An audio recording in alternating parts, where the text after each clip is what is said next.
कैसे करके निकली? शुक! ऐसे नहीं निकली थी, मैं यहीं पे खड़ा था, वो कार आ रही थी श्या! और जैसे ही वो बच्चा नीचे आया तब वो खड़ा, वो बच्चा चिल्लाया और फिर कार शुक करके भाग गई। उधर कुछ बच्चे ऑटो रिक्शा से भी आते थे स्कूल।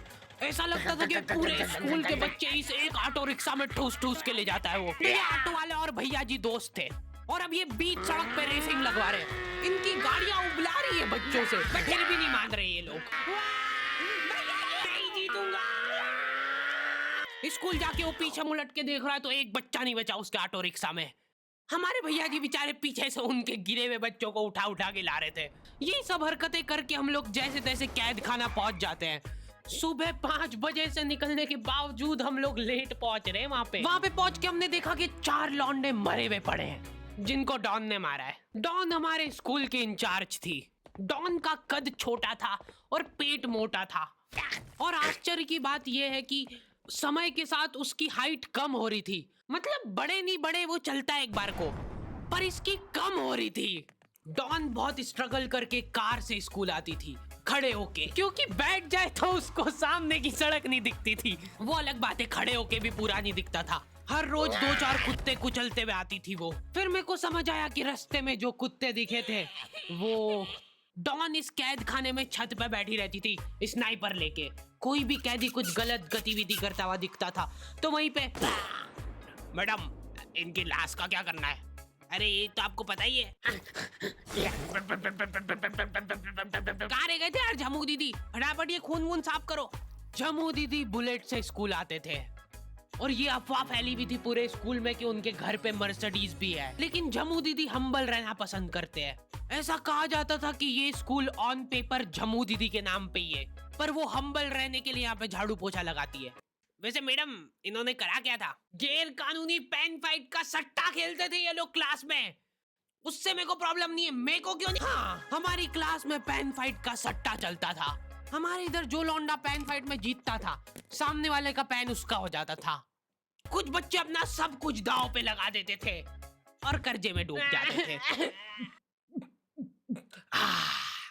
फिर भी वो लोग हार नहीं मानते थे और अपने दोस्त से पेन उधार लेके खेलते थे और वापस हार जाते थे। तो अब क्लास में कुछ बच्चों के पास पोटला भर के पेन पड़ा है और कुछ बच्चों के पास पेन ही नहीं है।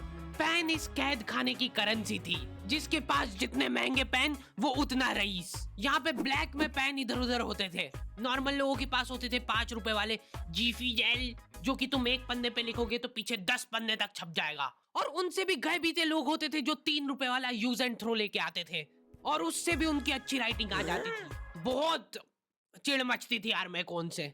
और कुछ चुनिंदा रईस लोग होते थे जिनके पास होता था ट्राईमैक्स।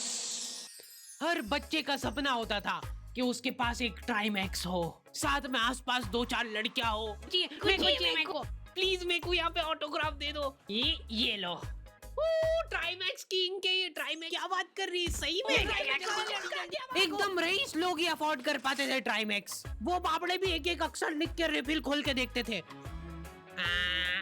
खाली हो रही है तो एक बार एक रईस बच्चे का ट्राईमैक्स चोरी हो गया। पूरे स्कूल में हाहू मच गई थी। भागो! वो देखो, उस दिन हमको पता चला कि वो आदमी दौड़ भी सकता है। हमारे स्कूल में कुछ भी कांड हो रहा है ये आदमी सबसे पहले दौड़ के आएगा। पूरा बैग खोल चोर, और बच्चों के बैग चेक करेगा। स्कूल वालों को भी इसकी सैलरी देते वक्त सबसे ज्यादा आखरती है।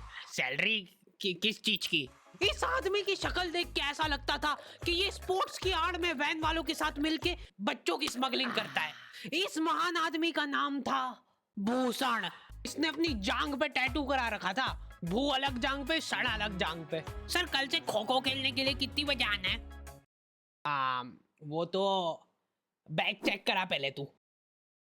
इन्होंने पूरे कैद खाने के कैदियों को लाइन से खड़ा कर दिया है। पेन हमारी क्लास के बच्चे का गुमा है और पूरे स्कूल में ढूंढ रहे हैं लोग। आखिरी में पता चलता है कि वो बच्चा घर पे भूल के आ गया था उसका पेन। सॉरी बेटा, एक फेड में मुंह देगा।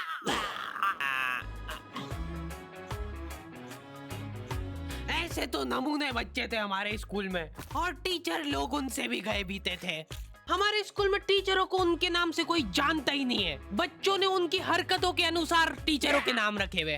हमारे इंग्लिश वाले टीचर का नाम था छोटा भीम। इससे चिड़चिड़ा आदमी मैंने आज तक